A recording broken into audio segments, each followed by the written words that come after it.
there's a huge benefit to the collaboration process. Teaming up with the voice actors and stunt directors and the anime studio and the mangaka, build on what I can bring to the table, but also to realize Sherbert as a whole IP. I was supposed to be going to Anime Japan in March of 2020.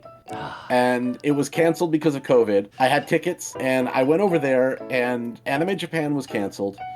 And I said, well, what am I going to do with my time here? And so I made an arrangement. I said, let's interview Kappe Yamaguchi because he accepted the role of Sherbert and he's done the voice of Sherbert on numerous occasions on the YouTube channel and in the PVs and, the anime footage that we've done. Did an interview and, Sherbert played his favorite game with Yamaguchi-san, which is Shiritori. When you're on a bus, you need a game. That's the one. It's true. Or in a studio.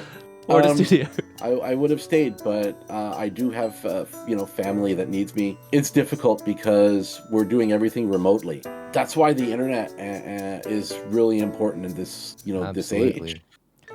Because we could continue to grow with the YouTube channel, with live streams. It's difficult to go to do remote calls with, traditional business companies like, broadcasters and such. So what we've done in the meantime is focused on how can we grow the brand? What can we do with Sherbert so that when we do go back and continue discussions with these various companies that we'd all spoken to pre-pandemic, how do we do that and show them the strength of Sherbert, that the IP remains fresh? In a couple of the videos, we have guest voice actors that maybe the viewers would recognize. In the video where Sherbert learns all about the ninja, there's a fight scene at the end where Sherbert puts all his knowledge together. It's directed by Yamamoto Kantoku, who he directed over 400 episodes of Power Rangers. He directed the stunt scenes for Garo.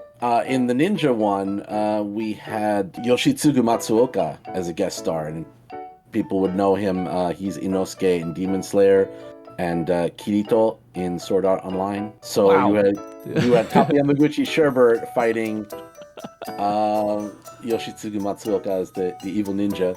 You got all these dream battles happening on the channel in the form of videos. In a sense, yeah. No, it's sort of it's part of showing the strength of the brand. You do what you can to bring as much high quality experiences and visuals to the channel. Give everyone something to watch that is a little above and beyond what you might find if you were just watching a YouTube channel. Would you say that the Sherbert channel kind of straddles a zone in between TV production show, but somewhere on the hobby side, somewhere in the middle? It started as something passionate, which is how most projects start.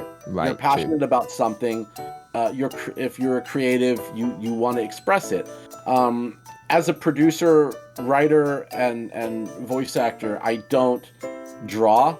It's my one shortfall. So if I can't draw, I have to find other ways to put this project out there in ways that I can deliver. And teaming up with the voice actors and stunt directors and the anime studio and the mangaka, these are ways to do that, to build on what I can bring to the table, but also to realize Sherbert as a whole IP.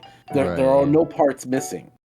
In a way, would you say that by not being able to draw, that's actually probably a good thing, because it means that you're forced in a way to collaborate, and maybe through those collaborations, Sherbert can become something that never could have become if it was always created by just one person. Yeah, I definitely think there's a huge benefit to the collaboration process. For example, we're doing the manga right now, and the manga is being done in a shoujo style because it's a magical girl series. And our manga artist is Mochi Usagi sensei. Right. When I sent the script with a caveat that the mangaka is allowed to make adjustments to the script. I'm typically more like boys action. I used to be. Puns, rapid fire humor, reactions that are just out there. Like originally there's a scene where Erica's father is also a teacher at her school. You know, she says, "Good morning, Papa." He says, "No, Erika, at school you need to call me Togawa Sensei." And he takes off the glasses like this. And he's totally like ikemen. And all the other schoolgirls are like, "Oh my God." You know, she says like stop that. That's unhealthy behavior. So that made her a little unrelatable.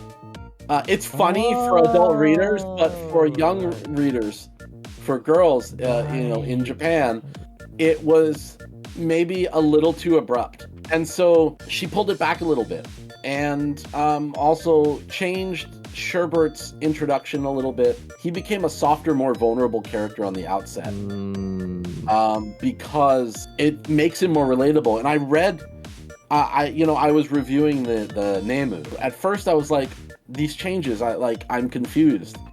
But as I was reading the changes to the dialogue, as well as the changes to the panels, it works. I understand it more, much better. And that's kind of the benefit of a collaborative process. It's your story, but someone there is plussing it, either artistically or in some other creative way. If you go to the website, there's the original proof of concept manga that we did. It was about 23 pages, I think. It establishes two other characters who are kind of instrumental throughout the rest of the series, which is Anti-Sherbert and Rieka. Rieka is an alternate version of Erika, and Anti-Sherbert, of course, is an alternate version of Sherbert. And, you know, one of the big shoujo manga publishers, I'm not going to say which one, but they said there needs to be more ikemen characters. To me, I was confused, because I'm like, the character's 11 years old, but you want hot guys in it. That's why I made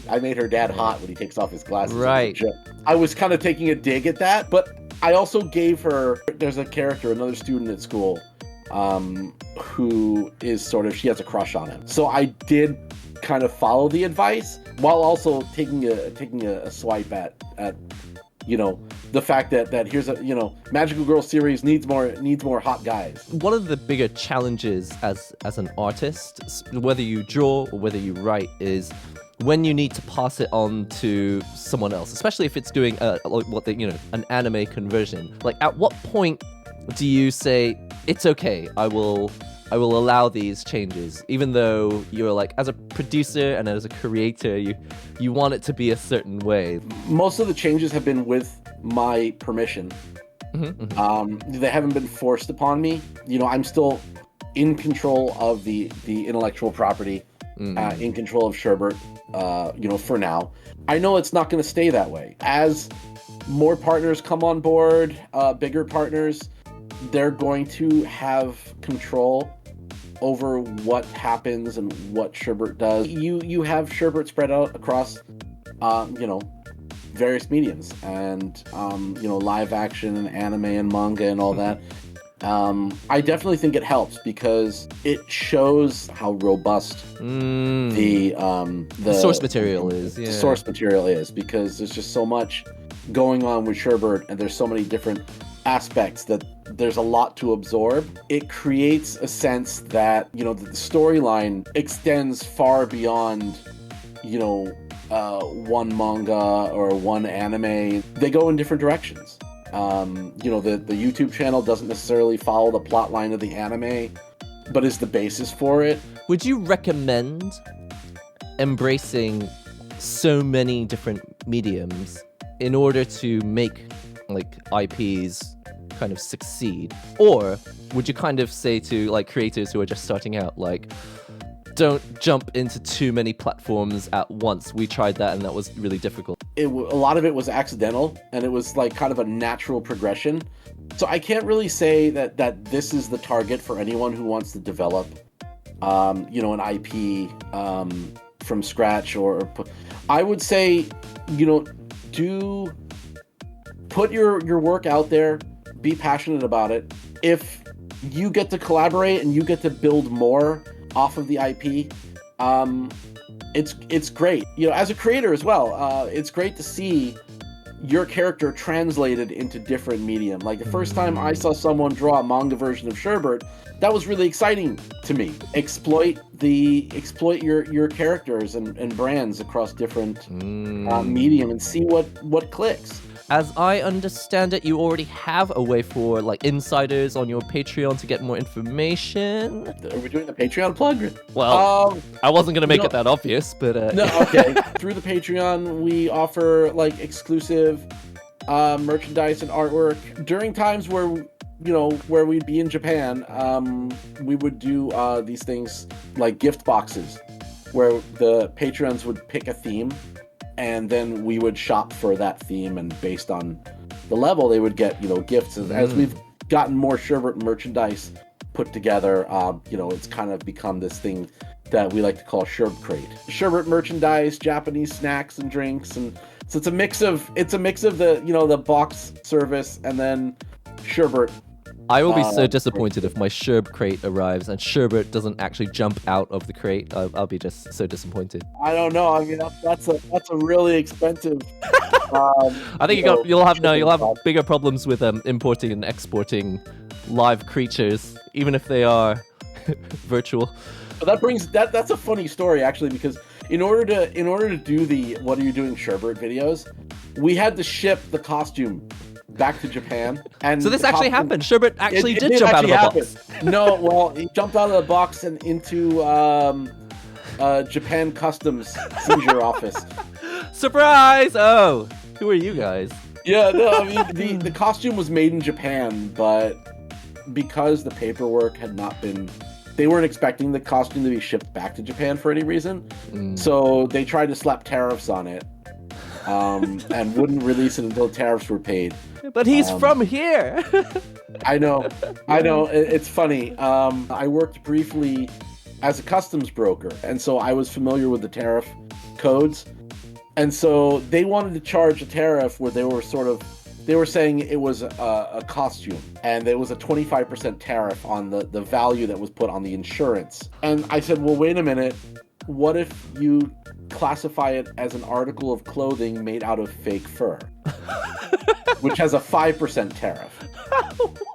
And they accepted that classification. Why don't you tell us where you would prefer people to get more information about Sherbert? As always, you can go to the YouTube channel, which is youtube.com/SherbertShenanigans. And there's also an official website, which is maho-sherbert.com. You can also watch certain select videos from the YouTube channel there, as well as learn more about the characters and read the manga. We do live streams every Monday with Sherbert, and of course, there's a lot of content. There's, our What Are You Doing Sherbert series. There's an interview with Kapi Yamaguchi. There's Sherbert's exploits in Japan, and other characters as well who co-host the channel. So please go and check it out and subscribe. Help us continue to grow Sherbert and get more people interested in his exploits. Very exciting, but really what I'm waiting for is the 2.5D musical version on the stages of Japan. So you call me when that musical show shows up, and I'll sing along. It's may not be that far off. I don't know. I mean, we've got Kapi Yamaguchi can sing, and the person who wears Sherbert for our stunt work, he played Ultraman Tiga. I'm sure he could dance. You heard it here from Rice Star himself. Get the talent in place, collaborate with the right people, and get your IPs on the track to success. Thank you very much for joining us today, Rice Star. Thank you very much for having me on the YouTube channel. I appreciate it.